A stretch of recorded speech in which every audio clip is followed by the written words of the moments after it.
Good morning everyone! So, ayun nga po, walang pasok po ngayon dahil may bagyo.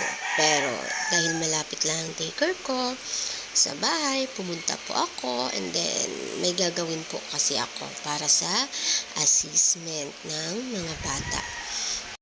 Isa sa assessment tool na aming gagamitin. Kaya walang bagyo-bagyo kung may kailangan akong tapusin. Joke lang!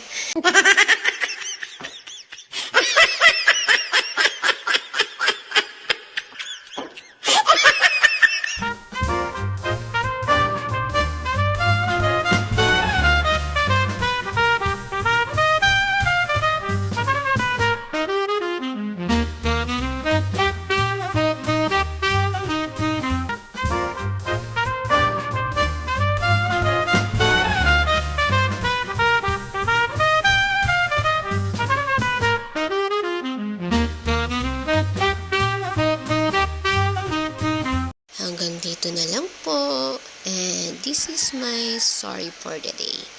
Ingat po ang lahat dahil maulan po ngayon at bumabaha sa labas. Thank you. Bye-bye. God bless everyone.